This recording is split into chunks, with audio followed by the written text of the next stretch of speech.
Christ. I muttered to myself as the first flakes of snow started to fall. They gathered in fuzzy clumps over the windshield before my wipers cleared them away. I've been waiting for 20 minutes now, in my sister's driveway. Had I chosen to wait inside with her, I had been dead by now, thanks to her 2 gray cats, cute little devils, but murdered to my sinuses, puffy eyes, and a clogged up throat. That's just what I needed. Every Christmas, our family made an annual trip to go to my grandparents' cabin tucked away in the woods of Hope, Alaska, and I hoped to beat the heavy snowfall that was forecasted. Since my sister's license was suspended from the DUI, here I was, a hostage to time, with my finger tapped anxiously on the steering wheel. When my mother had asked me to be the one to grab my sister, I had honestly dreaded from the start. It wasn't that we hated one another, we just weren't as close anymore. After decades of constant arguments and bitter disagreements, we became distant, and our relationship fizzled.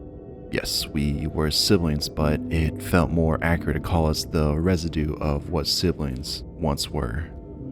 Finally, the gates of Valhalla, her front door opened, and out she came. Her hair was forest green. The last time I had seen her, it had been white. The time before that, it was violet. Got everything? I asked as she clambered her way into the passenger seat. She responded, as she adjusted her glasses and stuffed a few bags into the back seat. And just like that, we were off. Hope was about a 30-minute drive, and it didn't take long for the awkward silence to inflate between us. It didn't help that the radio didn't work in my car, and the broken auxiliary port made your music sound like it was having that seizure. By the time we reached to the turnoff for Hope Highway, the road was turning into a thick white sheet. Thankfully, on Christmas Eve night, a long stretch of Hope's small community was quick and vacant. The cabin was tucked away in a fortress of trees 5 miles off the main road. As I made the turn, my sisters cracked the window, pulled out a blunt, and lit it with their lighter. Want a hit? She asked. Snow crunched beneath us. Not now, not while I'm driving. It's a straight path. We're practically there already. She took a drag and blew it out the window. I just want to focus on this, alright? She huffed and pushed up her glasses. If you're that worried, then slow down a bit then. There was a jab, a piece of bait to lure me into another fight. But I wasn't going to take the bite. Not this time. She could live with us getting there faster. The drive was almost over, and soon I'd be in a warm living room with my feet up, a spiked eggnog in my hand and Bobby Helms' Jingle Bell Rock in the air. I could already hear Uncle Jed spouting off one of his crude jokes. Why does Santa Claus have such a big... Dude! My sister shrieked, jabbing a finger into my side and whipping my mind back into the windshield. The car had just finished winding around the thick trail. The large body of Reindeer stood in our path, eyes wide open and blank. It didn't move as the high beams found it. Snapped into panic, I twisted the wheels in a desperate swerve. The car veered greasily into the side in a fine spray of slosh.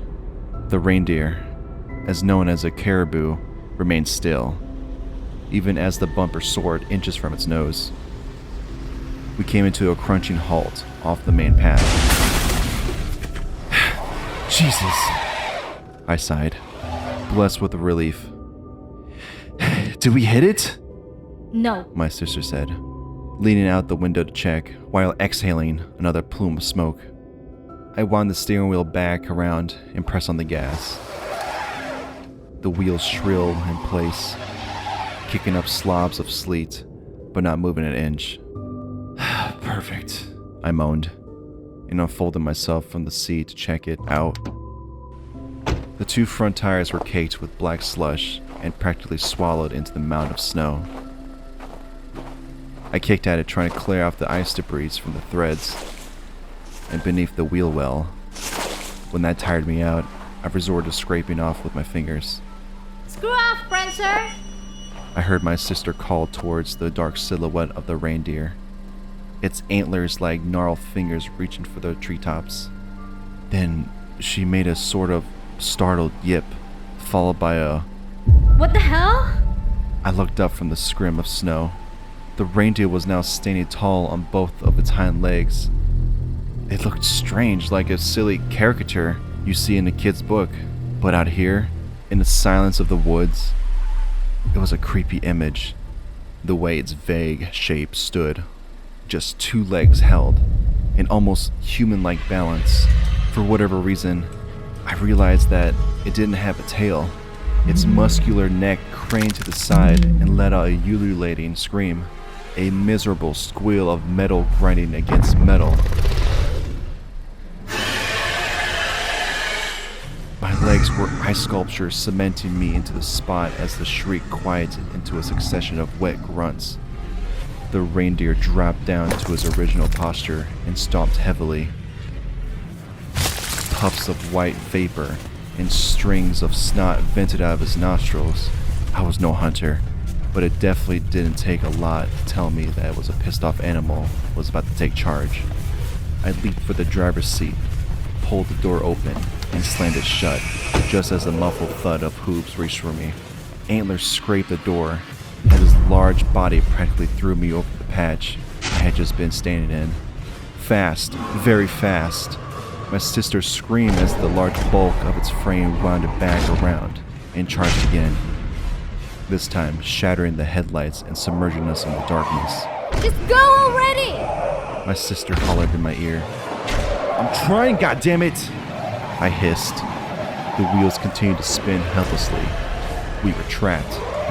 The creature charged again, this time nailing the window. A cobweb of cracked blooms near my sister's head.